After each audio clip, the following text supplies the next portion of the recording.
Welcome everybody to my new channel called War Boys Movie Reviews. Today I'm going to be pretty much rating and reviewing the Monsterverse movies, which are 5, and I'm also going to be talking about the show.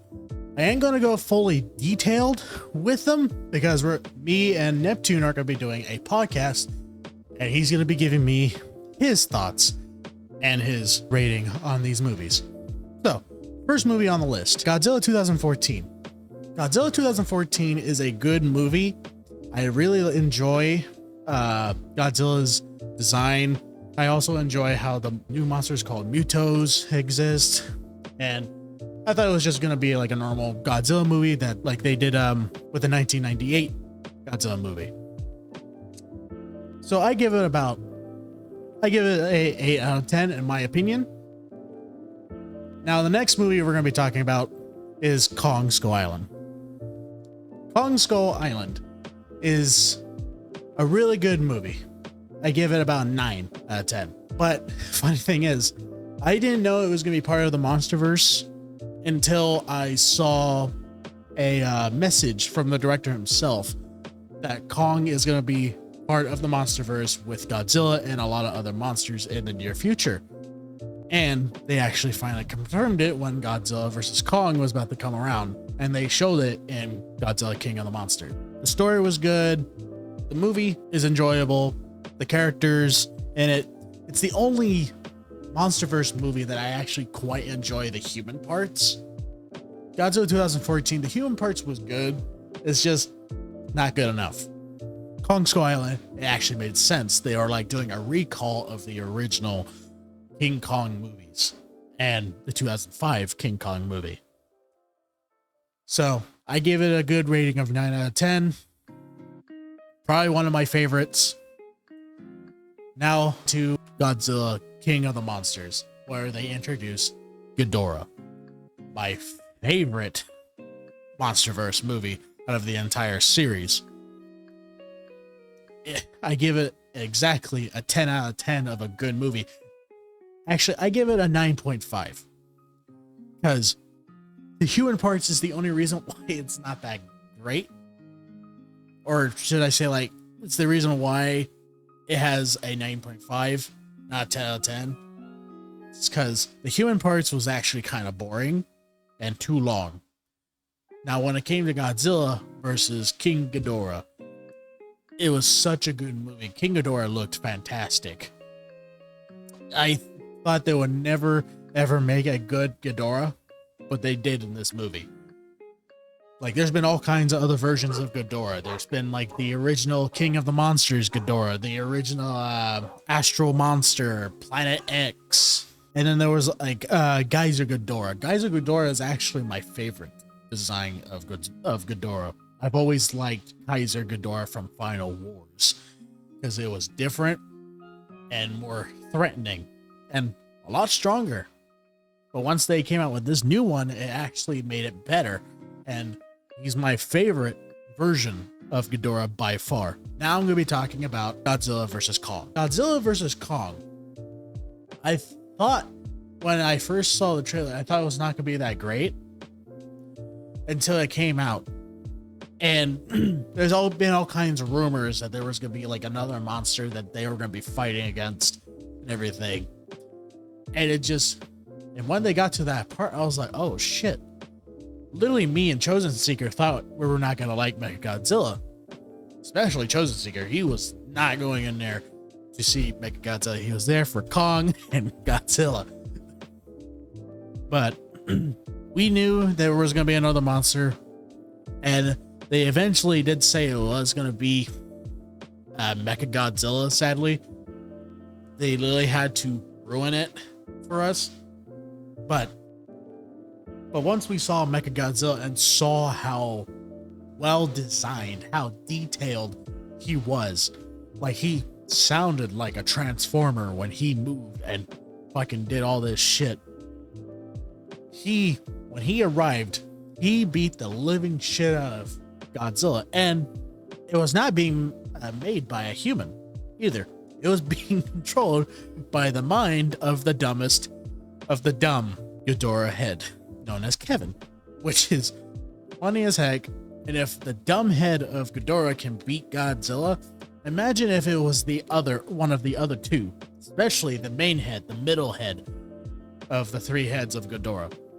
If it was the middle head, because I've heard that one's like a lot smarter and more strategic than the other two.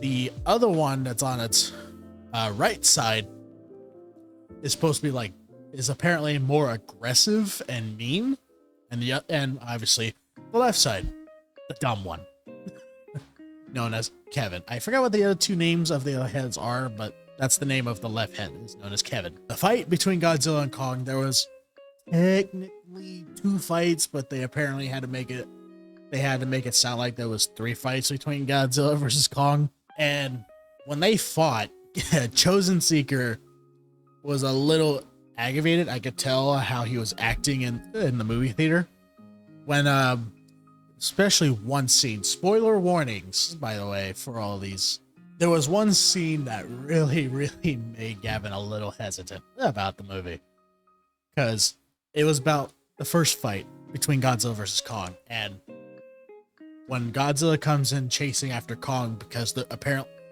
both of them are alpha titans, meaning they are both very strong. They are the strongest of their territories.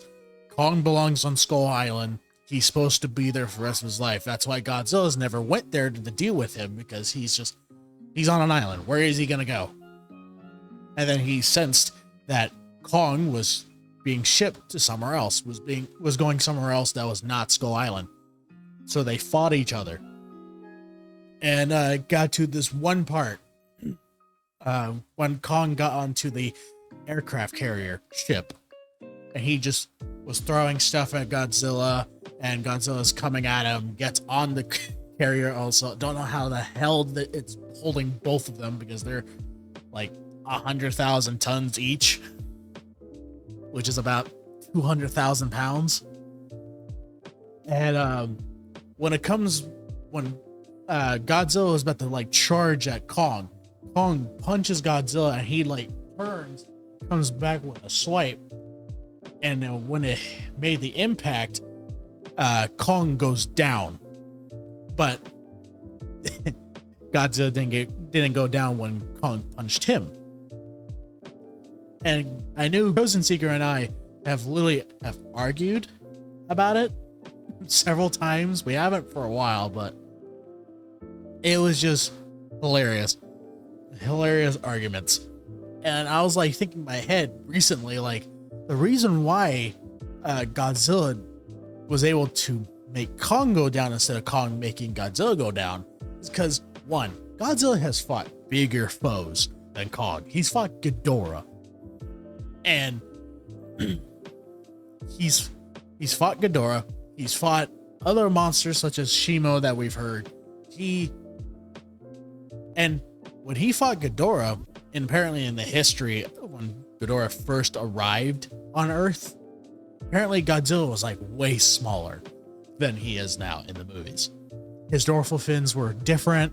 His strength was a lot different.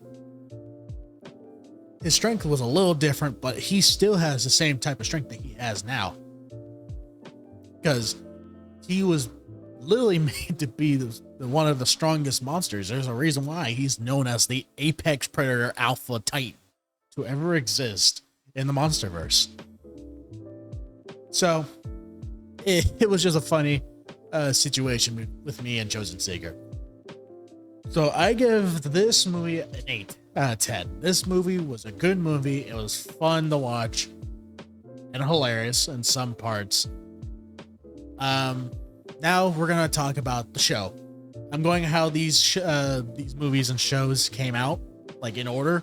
I'm not going by timeline. So now we're going on to Monarch: Legacy of Monsters, the first season of the show. I'm waiting for season 2. Everybody's waiting for season 2.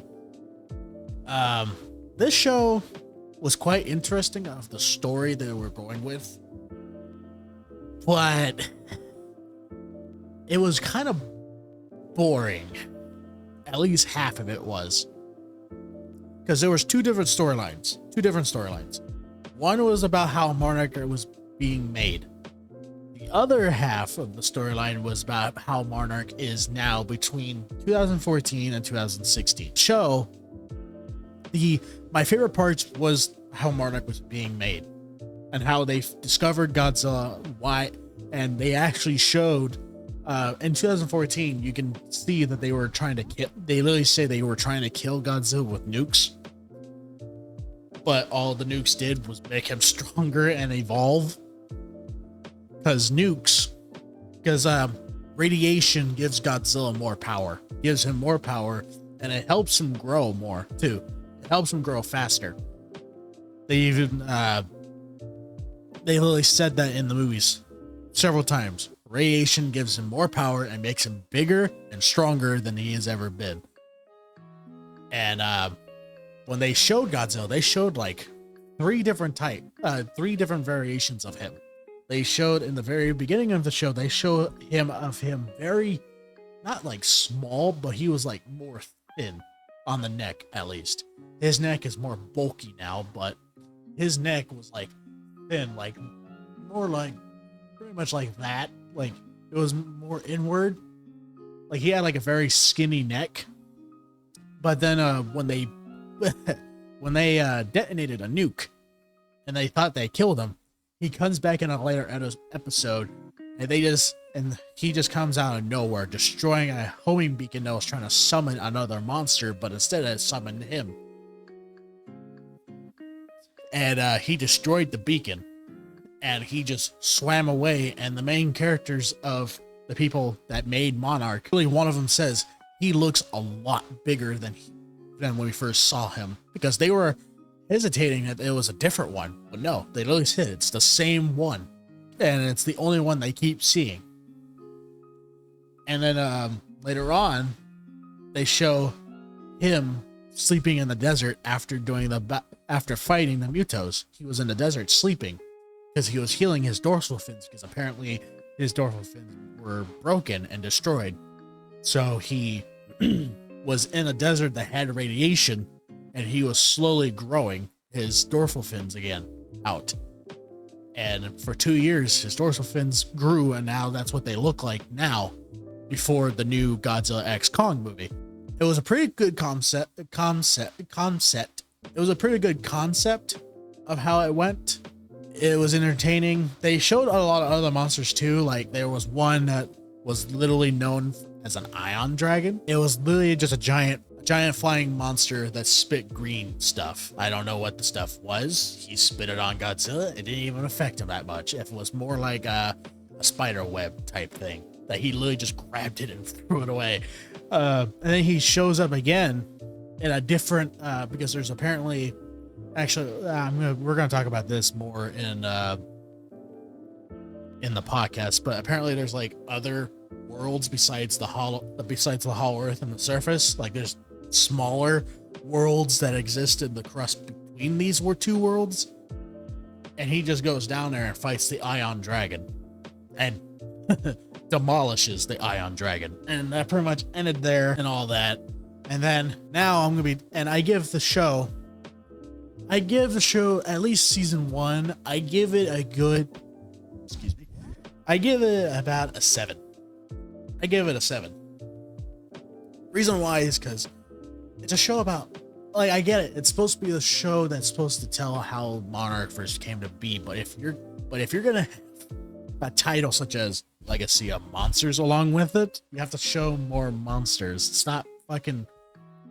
This is one complaint I hate about these monster movies, at least these newer ones, because the original Godzilla movies, I don't hate the human parts at all, because no one's a main character in the human parts. No one's a main character. Everybody's the main character, because it involves all of Japan in the original movies. But now these days, at least in the United States, there has to be this one main character that has to be in every movie, or at least a good amount of these movies.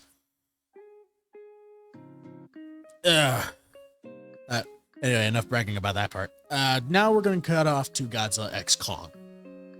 Not gonna spoiler too much of this one because this one just recently came out about a week ago. So, and sure, I'm a little bit late to it, but anyway, this movie was quite enjoyable. It was enjoyable. It was fun. And I liked how they showed more of the monsters, but I have one complaint about it. It's too short. Too short of a movie. And the fights were not long enough either. King of the Monsters final fight was longer than the fights in this movie. Do I hate it? No, I quite enjoy it. I like every design of the monsters. Every design of the monsters are good. Shimo's design is good. Scar King's design is good. Tiamat's design is good. Godzilla's base form from 2000 from Godzilla's base form from King of Monsters and Godzilla vs. Kong looks good. And his new form looks fucking fantastic. I actually like it. I like it a lot. It's just the one thing I don't like about it is it's pink. But the more he used it, he started slowly turning purple. And especially when he was trying to kill Scar King. So I'm not gonna explain all that right now, but it's just he was slowly turning purple the more he was using this power. And I know that they did this of why they changed his form, at least why they did it. This is the main reason why, and I looked it up. It literally says it was supposed to be a big reference to Millennium Godzilla series, when Godzilla had purple spines instead of white and black or just pure black. And I thought that was actually interesting. And then I see something else that he was actually trying to do. He was actually more inspired of Goku Kaioken. I don't know why it's pink. It's Kaioken. Every time they showed it in Dragon Ball, it's red. Oh well, it doesn't matter. But it was just funny. But that's the biggest reference, and it's just, I don't know why they chose pink. They could have chose a different color. Purple would have made more sense. Red would have made a lot more sense because a red atomic breath has been a thing since the Heisei era Godzilla movies, which was back in 1904 to 1995. The fights, I wish they were longer. I wish the movie itself was longer. The character parts in this movie was actually not too bad this time because it was involving everybody. Not really everybody, but all the characters felt like a main character. There were some parts that were like, eh. But I am actually excited for the next one that we're going to do. I hope the next monster they fight against, because there's no way that the monsters that they have now in this series can beat Godzilla, Kong, Shimo, Suko, Mothra. That a monster, unless it's a monster that already exists and that we know is so powerful they can actually do it. And these are the three monsters I really want to be part of the Monsterverse. One of them is Space Godzilla. Space Godzilla has the ability to fly. It has gravity magical powers. Biollante can control all nature, all living plants on the planet. That one is actually way more of a threat than Space Godzilla, but Space Godzilla is a threat on his own, and he can still beat Kong, Godzilla, Shimo, and all these, and Mothra. He can beat him. I know he can. He literally beat Godzilla multiple times. And the other one that I really, really, really want to join the series, for sure, to be part of the series, is Destroya. Reason why is because Destroya, for one, he is not just one being. He's multiple beings. When they first introduced Destroya in the Heisei era Godzilla movies, when Godzilla was burning Godzilla, he was big. He was like this size. This is how big he was in the movies. In the movie when he was first created. and he grew into like bigger crab versions of himself. Like, not really big, but they were like human size or a little bit taller, like about 10 feet. And then he started evolving more and more. And then these little ones of him, these little versions of himself will combine into one being. He took out both Godzilla, Burning Godzilla, and Godzilla Jr. He killed them both, along with Burning Godzilla taking his life. But literally Destroya's whole thing is killing radiation. Because Destroya was made by the Destroyer bomb. And Destroyer bombs takes away oxygen and radiation. And that's literally Destroya's whole thing. And I just hope they bring him into the series. I don't want him to be in it yet, because if they bring him in right now in the next movie, the director will have to be forced to kill Godzilla. Because Destroya is the end of Godzilla, and they have to kill him off if they do involve Destroya. The other two, like Space Godzilla and Ghidorah, they don't need to kill off Godzilla for those two, because those two are a little bit weaker than Destroya, and they never killed off his Heisei era Godzilla, but they were a big challenge. Probably way worse than Ghidorah. So I give Godzilla X Kong a rating of 7 out of 10. It's not my favorite. Everybody's been saying, like, this is my top favorite. This is my number one. No. Godzilla King of the Monsters is my top favorite. Fully honest. I'll never, ever... if they're making another one, obviously. But if this next one actually is done well, done fucking longer, please, and have more fights and more monsters in it and have a good story, and maybe become my favorite. Maybe it won't. But anyway, I give it a 7 out of 10, and that's my opinion on all of these movies. So far, I haven't done full detail on these movies, and I'll have Neptune Man in a podcast video on this channel later today, because after I turn off this video, I'm making him watch Godzilla 2014 on this TV because he's never seen it, and he thinks he has seen it, and I know he has not seen it.